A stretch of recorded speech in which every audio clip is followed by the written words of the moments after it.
Hey everybody, this is Eddie Lugo from Brandon Pain Treatment Center. You can find us on Facebook, and very soon you'll be able to find us also at brandonptc.com. Today I want to address a couple of common questions that we get as therapists. Probably the most common question that we get as neurosomatic therapists is, what the heck is neurosomatic therapy? Neurosomatic therapy is a kind of massage therapy that is guided by Postureology. It is also, when we go to school for neurosomatic therapy, we are trained, very highly trained, in knowing all the anatomy, where the muscles are, what they do, where they attach, and how to treat every segment of that muscle from the origin to the insertion. So we're not trained to look for pain just by palpating.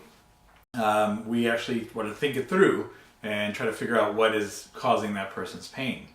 One of the biggest tools that we have in assessing how to treat somebody is called Postureology. So the second biggest question we get often is, what the heck is Postureology? Postureology is the science that says, that works on a theory that says that if you have a pain or some kind of dysfunction, it will probably show up in your posture, some kind of distortion in your posture.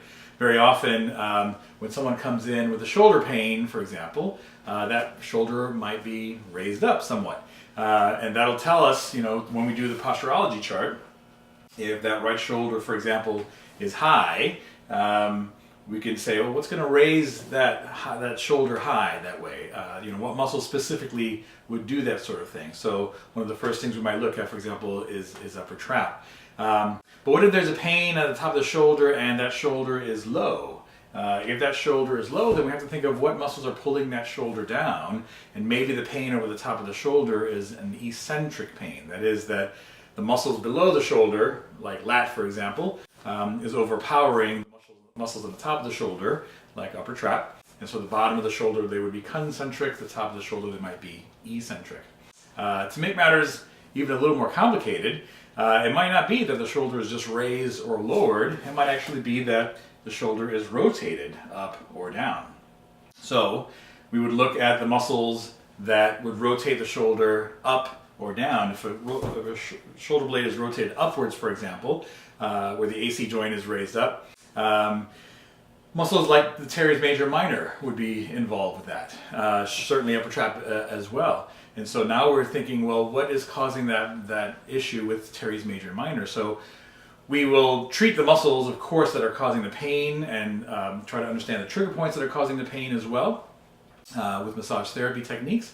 But we want a long-term solution as well. We don't just want to treat the exact pain, but we want to make sure it doesn't come back, that the treatment is a lasting treatment. So how do we manage that? Well, we'll chart the entire body and try to see what's going on with the rest of the body, with the back, with the hips, with the legs, with the head, with the cranium, with the eyes even.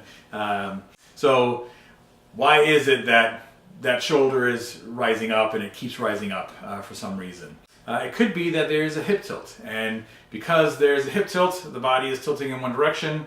That's bringing that arm away from the body, and because the body's sense of proprioception wants to kind of align the body a certain way, maybe those muscles are trying to draw that arm in, and maybe that's where teres major minor might be involved. So not only would we work on teres major minor to get rid of that shoulder pain, we also would work on the muscles of the hips, whatever's causing that hip tilt, for example. So if, for example, that hip is low on the right side, we would focus on glutes med and min, because it's depressed on that side. To make matters even deeper and perhaps more complicated, there are issues with leg length inequality. We devise our system of assessing leg length inequality from Dr. Travell. We didn't invent this, we learned this from Dr. Travell. And so we have an x-ray that we send people to go get, and an assessment for leg length inequality. It is accurate within 2 millimeters. If everything is done correctly, accurate within 2 millimeters. So even a small difference in leg length inequality can make a big difference in the posture, especially as we get older. when I talk to people about leg length inequality, one of the things that they almost always say is like, I've had a leg short all my life, why does it hurt me now?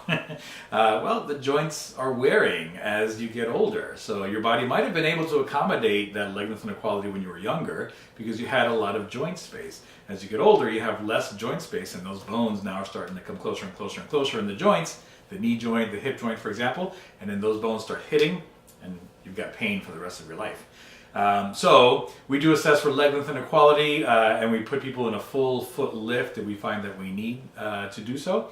And we help them to be able to accept that lift, their body to be able to accept that lift. Many people feel great right after they get into that lift.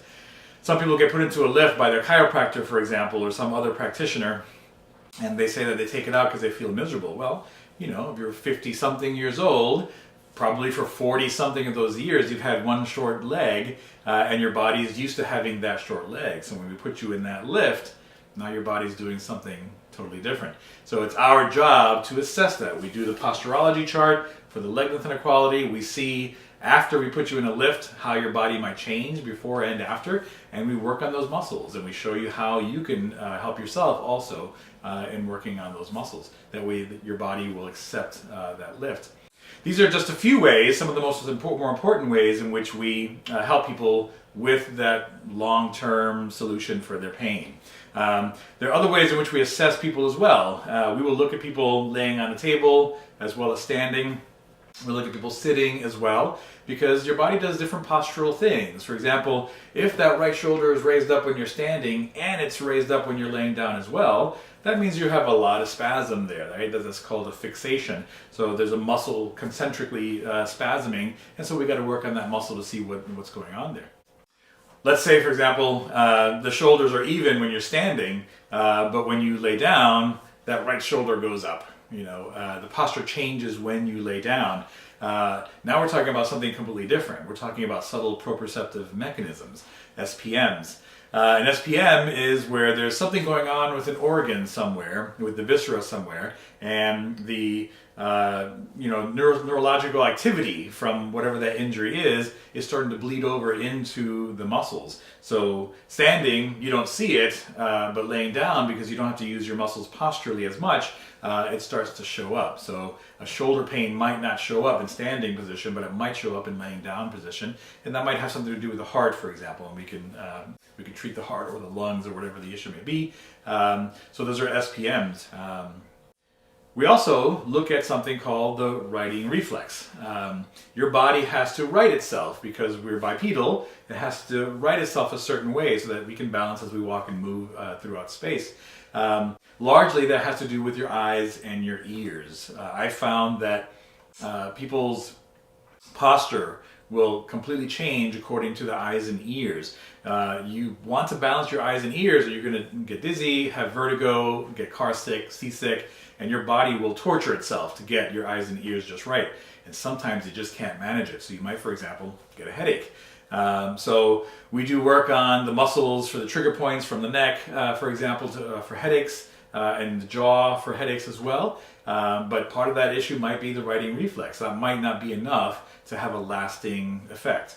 So if we see distortions in the hips that are the same side as, let's say, in the cranium, your body's not able to right itself, right? If your head is tilting one way and your hips are tilting the same way, now you're falling that way, your body can't right itself properly. So we work with the entire posture, not just the specific muscles of a headache, but also with the hips that might be causing that issue at the cranium. One of the cases I had recently that was pretty neat with that had to do with the muscles of the eyes. The eyes can look up, down, left, and right, but they can also rotate.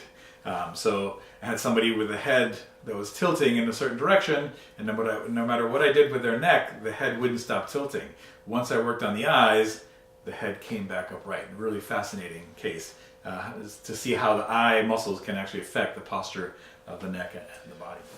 Well, I just wanted to give you an idea of what neurosomatic therapy is and what postureology is, give you an idea of how we treat and how we assess patients to give them that long-lasting results from massage. The next video is going to be in 2 weeks, and that one's going to be by Melinda. In about a week or so, she's going to post something on Facebook, and she'll let you guys know what those topics are going to be all about. So I hope you guys got something out of it. I hope you enjoyed it. I'd love to have comments, and if you guys have any specific questions about things for future videos, that would be a lot of fun as well. So take care.